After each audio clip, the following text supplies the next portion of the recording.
अब मैं आमंत्रित करने जा रही हूँ बेहद मधुबनकर से पधारे हुए हमारे आदरणीय भ्राता रामनाथ भाई जी। आप मुख्यालय संयोजक धार्मिक प्रभाग ब्रह्मा कुमारीज माउंट आबू से हमारे बीच में पधारे हैं। आप आध्यात्म शीर्षस्थ आध्यात्म उपलब्धियों में अनेकों में एक, आपका नाम दुनिया में रोशन है। आपका जीवन लाखों आत्माओं के लिए एक प्रेरणा स्रोत है। आप में ज्ञान की गहराई और योग की पराकाष्ठा है, जिनसे अनेक आत्माओं का आप कल्याण कर रहे हैं।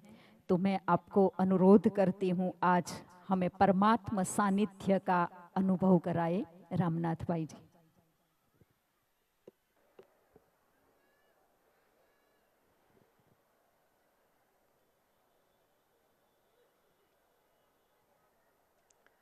ओम शांति।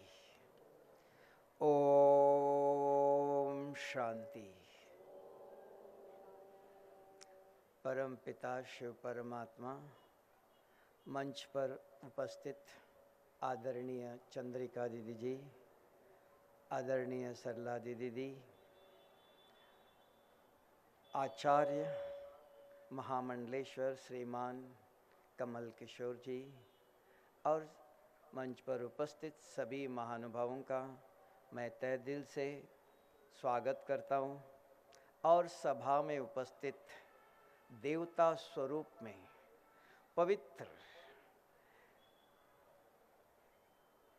पवित्र आत्माओं का मैं भी नमन करता हूँ। क्यों?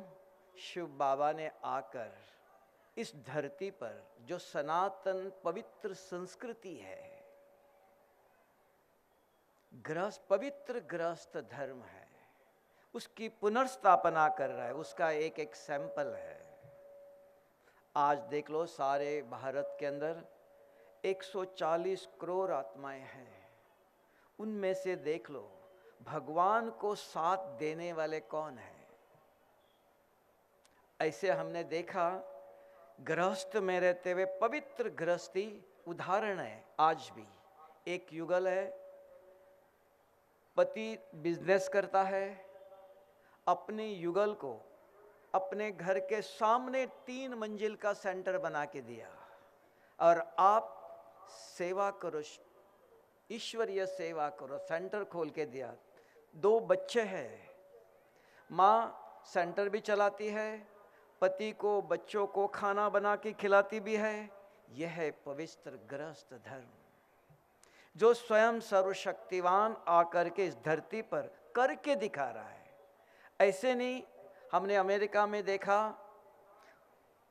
नारायणपुरा के ही है, भाई बहन दोनों बिजनेस करते हैं। तो भाई मुझे एक कोने में लेके गया और कहा, मैं नंबर 1 रावण था, नंबर 1 नारायण बन के दिखाऊंगा। बहन ने कहा, वो भी बिजनेस करती है, उन्होंने कहा कि मैं 108, मैंने 8 नंबर में 7वां नंबर बिल्कुल मेरा फिक्स है, मैं नंबर 1 पवित्र बन के दिखाऊंगी। ये किसकी कमाल है? सब कुछ छोड़ा नहीं, संसार में रहते हुए तब का नंबर 1 भारत की संस्कृति सनातन संस्कृति है, पवित्र गृहस्थ धर्म है ये। तो इसकी पुनर्स्थापना स्वयं सर्वशक्तिवान शिव बाबा के करा रहा है। ये बीज बो रहा है और हमारे सामने ये सैंपल है। इसके लिए कोई मेहनत नहीं है, सिर्फ इंग्लिश में कहते हैं where there is a will there is a way. सिर्फ इच्छा शक्ति है, हमें ये बनना है। इसलिए भारत में लक्ष्मी नारायण का चित्र हर एक के घर में होता है, देखते हैं हम। लेकिन आप सब ने ऐसे बनने का लक्ष्य रखा है, मुझे ऐसे बन के दिखाना चाहिए। इसके लिए बहुत कुछ मेहनत नहीं, सिर्फ 2 ही काम है। एक, ज्ञान चाहिए, क्या करना चाहिए संसार में रहते हुए, क्या नहीं करना चाहिए, क्या देखना चाहिए, क्या नहीं देखना चाहिए, उसके लिए ज्ञान चाहिए। तब का सत्संग से सद्गति होती है।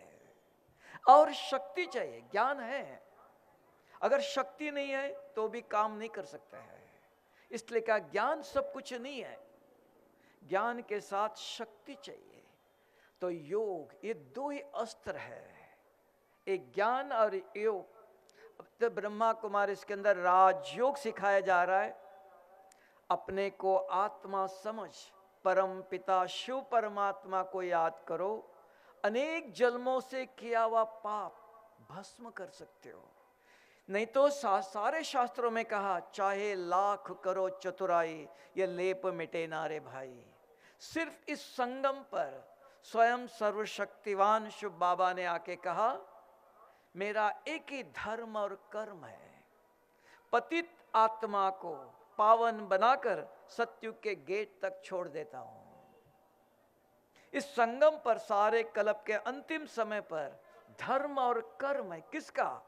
सत्यम शिवम सुंदरम का। गॉड इज ट्रुथ कहता है। वो कौन है? वो क्या करता है? तो ये काम करता है, साधारण मनुष्य को देवता बना देता है। और आज सारे विश्व के अंदर किसकी पूजा हो रही है?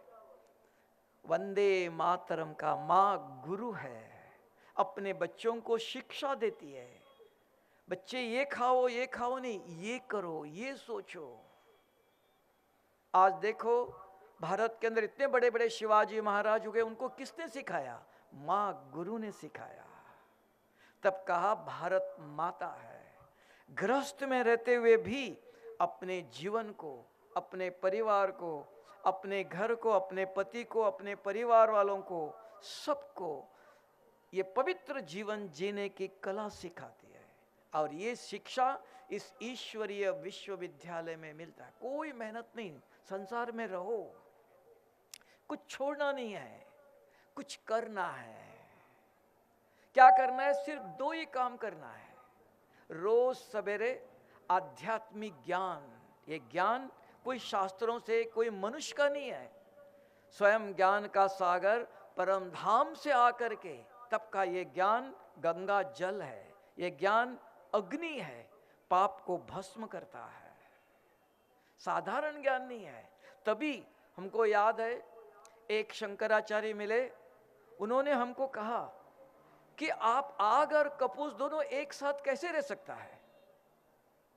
तो मैं देख करके बहुत आश्चर्य खाता हूं। रोज टीवी में देखता हूं, तो मुझे एक दफा माउंट आबू में आकर के देखना है।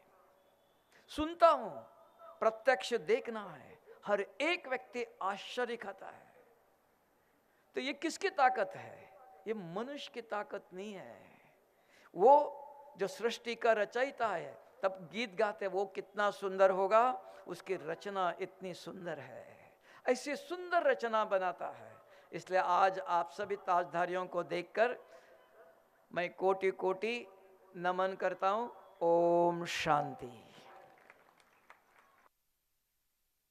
ओम शांति। बहुत बहुत धन्यवाद भ्राता जी का।